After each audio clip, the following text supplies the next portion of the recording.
Coach Nichols, could you please give me a review of your team in the season? Well, I think this, we're an awful young football team, and I think we've made a lot of progress throughout the course of the year. I think that, as we make this transition from being a Division II school to being a Division I school, there's some growing pains that we're going through, and it's a long journey that we're on. But we're excited about being in the Big South Conference and the future here of football at Presbyterian College. I think the season has had its ups and downs. I think one good thing about it is I think we're playing better now towards the end of the year than we did at the beginning of the year. We played the absolute toughest schedule ever in the history of Presbyterian College. We played Wake Forest University for the first time since 1943. And then we went back to Death Valley and played the Clemson Tigers for the first time since 1957. So a lot of exciting things that have gone on this year. Really looking forward to the future with our young football team as we make this journey together through Division I. So talk to me real quick about some personal reflections you have into your team and coaching, and also talk to me about the leaders on your team. Well, I think this is a little bit more of a passion for me than it is just a job. This is my alma mater. I played football at Presbyterian College. I love this place dearly. I love the people that are here, what the institution stands for, and the great job that it does preparing young men and young women for the job market that's out there and the education that is able to be provided for them. So I do think that, for me personally, this is so much more than just a job. I think that leadership on our football team is something that is kind of taken its course to a certain degree with the older kids. Starting here, being in the South Atlantic Conference, moving forward as we make this transition now into Big South, they've seen and done an awful lot of things, and so they've provided a lot of great leadership for our football team as we've made this journey together.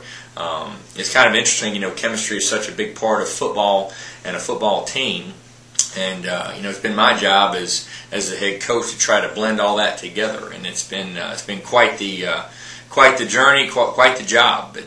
But really appreciate our senior class that will be playing their last football game against Davidson here this year, and again, I think leadership is something that's an ongoing process that goes through with the chemistry of a football team.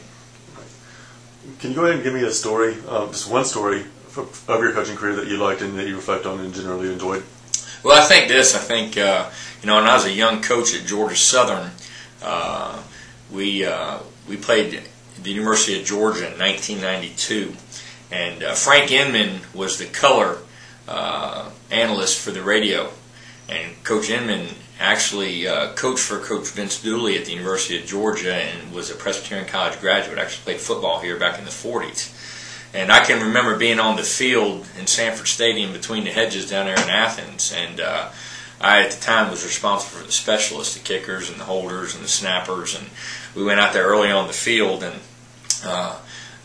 Coach Inman would always come by and shake the coach's hands, at the game. And Coach Inman came by and he shook my hand, and with all the hoopla playing the University of Georgia there, and he said, Harold, this is a long way from Bailey Memorial Stadium, isn't it? And what he was referring to was old Bailey Memorial Stadium, when we used to play it there right in the middle of campus next to Richardson Science Hall, and the same place where I played, the same place where Coach Inman played, and there to be between the hedges and have a reference to Presbyterian College there was kind of neat for me. Nice. So can you give everyone one tip on playing or coaching the sport if they're interested in doing so? Well, I think as a coach, I think that you gotta do what you believe in, what you believe is right, and there's a lot of different ways to run a football team. There's a lot of different offenses you can run and defenses that you can run, but what you gotta do is you gotta have a set core values that you have for things that you truly believe in, and through thick and thin, you've got to do those things and believe in them and practice them. Coach Irk Russell, who was the famous head coach down there at Georgia Southern, used to tell us, I used to ask him, what's the best playing football, coach? And he used to say, well, it's the one you practice, the one you believe in, and the one you call. And that's pretty good advice. So I've kind of taken that to my own philosophy of doing what you believe in, and that's what we've tried to do here at PC, and that's what I've tried to do my whole coaching career. I think from a player standpoint, I think you got to dream big, and you got to follow your dreams, and whatever opportunities come your way in football. Football is a great sport. It takes a lot of hard work and a lot of dedication, but I do think that you need to follow your dreams, and you need to set big goals for yourself, and because football can be a very gratifying sport, whatever level that you're playing, and get the most out of it. And that would be a tip that I would give a player, and that would be a tip that I would give somebody who potentially wants to get into coaching. All right, thanks, guys, for your time. Thank you.